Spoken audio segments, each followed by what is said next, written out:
Peace, everybody. Sweet Science Boxing Academy. We back with another video.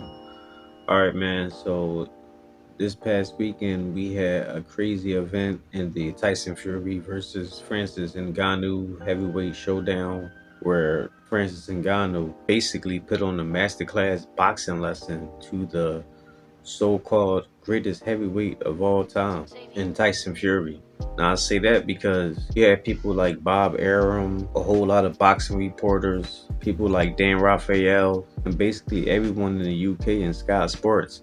Everyone was looking at Tyson Fury like he was the best heavyweight ever. Now, to be fair, some time ago, the late great Emmanuel Stewart did say that Tyson Fury and Deontay Wilder will be at the top of the crop in this new generation of heavyweights, which he predicted to be right. And he said between the two, he thought that Tyson Fury was more talented than Deontay Wilder. Of course, Wilder had that equalizer, but overall skills, he believed that Tyson Fury was great. So a lot of people was running with that. And of course, you seeing him being victorious throughout all these years, beating the likes of Klitschko, taking all of his belts, ending the Klitschko reign, and overcoming mental illness and drug addiction and alcoholism, only to defeat arguably the hardest puncher and boxer ever in Deontay Wilder twice. So a lot of people was looking at Tyson like he was just that great.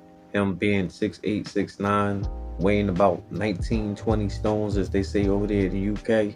Him being able to move on his feet, he could switch from southpaw to orthodox, and having some level of power, being as though he been knocking a lot of people out lately.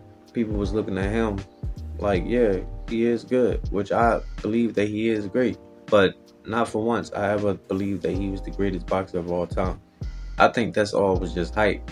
Kind of remind me how when people was talking about Lomachenko, how he just was like this big old sensation that no one has never seen the likes of him.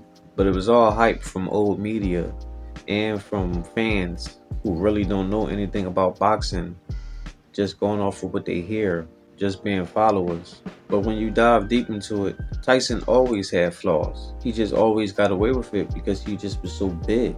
Like, that was the Rubicon for all the other fighters. You never really seen anyone in boxing that huge and with the type of skills that he got. So naturally, it would be a challenge for any heavyweight, especially if you're 6'5" and below.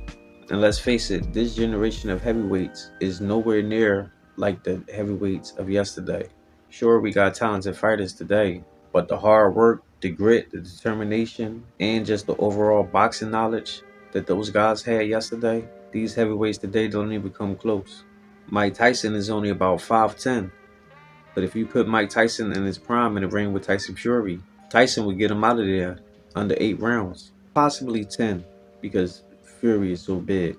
Even Evander Holyfield heart and determination and his skill, Tyson Fury wouldn't even have a chance with a prime Evander Holyfield or Riddick Bowe. So when I used to hear all that stuff about Tyson Fury, I just used to just laugh and ignore it. And now the funny thing about it is everyone is changing their tune because Francis Ngannou, an MMA fighter, someone who just made his pro debut in boxing, who wasn't even an amateur boxer, never boxed at all, just proved to the world why Tyson was never the greatest of all time. Now this is to take nothing away from Ngannou. Like, he did real good. He did great actually.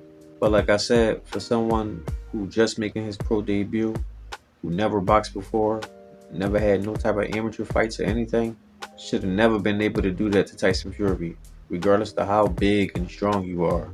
Because boxing is not about strength, it's about skill. It's all about the sweet science. And if Fury had a whole lot of the sweet science like people said he had, then Ngannou would have never looked the way he looked against him, let alone drop him in the 3rd round. Now you can argue that Tyson Fury didn't take Ngannou seriously, which I believe he didn't.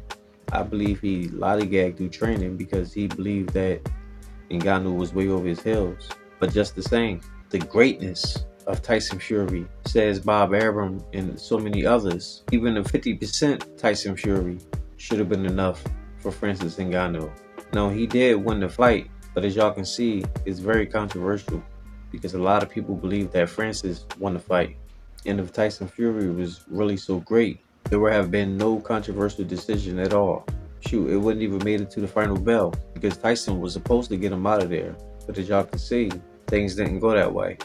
So this is a teachable moment because now people must realize that you just can't go off a hype all the time. That you gotta watch and learn and study and look at people and see what they got. Because if a lot of people actually paid attention to the career of Tyson Fury, then you wouldn't have seen that he wasn't that great. I believe that he is a good fighter, but the greatest of all time. Stop the cap.